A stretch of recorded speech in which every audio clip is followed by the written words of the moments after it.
Thanks for tuning in. Today I am going to visit the Chickamauga and Chattanooga National Military Park. This park is huge, and actually the forming of this park began way back in 1889 when over 12,000 participants in these battles gathered for a reunion barbecue at Crawfish Springs, Chattanooga, Tennessee. And during that gathering, they really emphasized that this area should be preserved and memorialized as a battlefield. Well, less than a year later, in 1890, the U.S. Congress authorized Chickamauga and Chattanooga National Military Park, the first such park in the United States.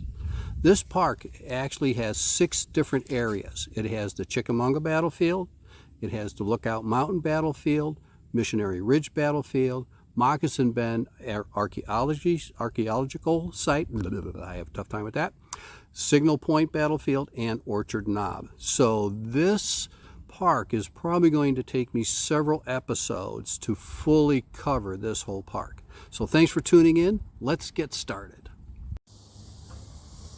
Chickamauga National Military Park. Chickamauga National Military Park preserves the area that the Chickamauga battles were fought. The battles were fought between September 18th and September 20th of 1863. The Visitor Center is the first place where you really should stop because it has tons of information. It has an 11 o'clock battlefield talk, ranger-led, and then it also has at 2 o'clock a ranger-led auto tour throughout the park. It has a 28-minute film, which is very well done. It has a large firearms collection with firearms made mostly and used mostly during the Civil War. It also includes the repeater that the Union began using at the Battle of Chickamauga, which really contributed to the high casualties for the Confederates. There is also an 8-stop audio tour discussing different battles throughout the park. Why did the Union want this? Well, the Union wanted Chattanooga. They really didn't want Chickamauga, but that's where the Confederates ran into them. And so that's where the first battle was. And the reason is Chattanooga, Tennessee, was a major transportation hub for the Confederates. It had 3 railroad lines coming in. It had a major road and, of course, the Tennessee River. And so it was a major supply line for the Confederates. The Union felt as though if they could take Chattanooga, then they would begin crippling the Confederates' ability to resupply and restock with their armies. And also that would open a gateway for the Union to push into Georgia, where many of the factories were located that manufactured the tools needed for war. Throughout the park, there are 1,500 monuments and plaques. And there's even more plaques and monuments outside the park not included in this count. The interesting fact about this is that many of the survivors returned to the area to discuss and document factual information that happened at the specific spots where they happened. And so these plaques actually are accurate in regards to what they talk about that happened in that area at that spot during that time. The red plaques are the Confederate movements. The blue plaques are the Union movements. Biking in the park is very popular as there are not many turnoffs to see all the monuments and plaques. And so with the bicycle, it's much easier to swing off the road and go in to take a look at the plaques and the monuments. Also, there's 80 miles of trail.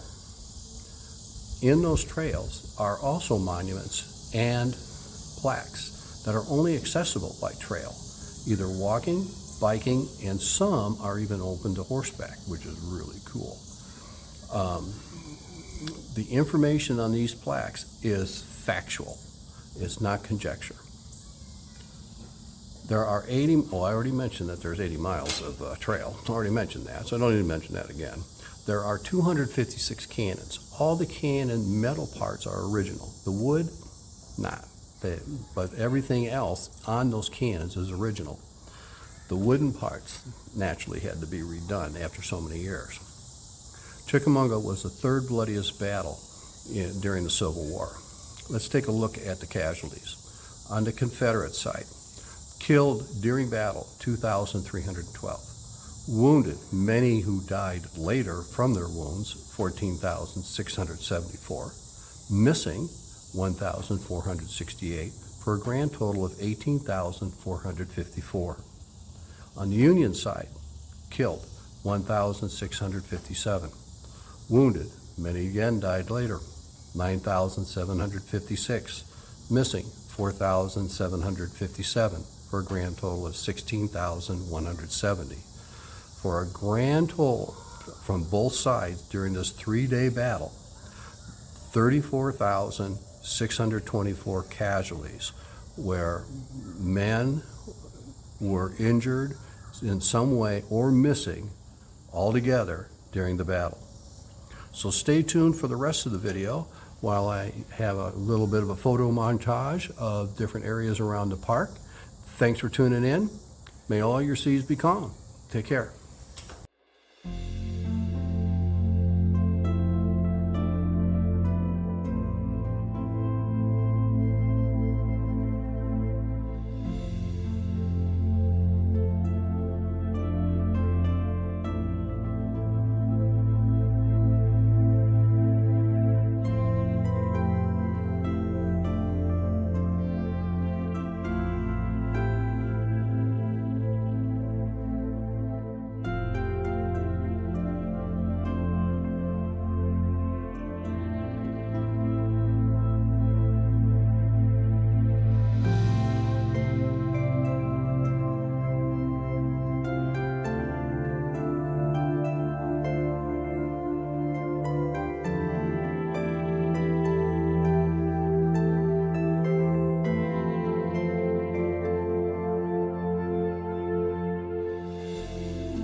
Thanks for tuning in. I really appreciate it. If you could help me out by subscribing, liking, and sharing this video, that would be fantastic. And oh, by the way, if you click that little bell thing, every time I upload a new Footloose adventure, you'll get notified.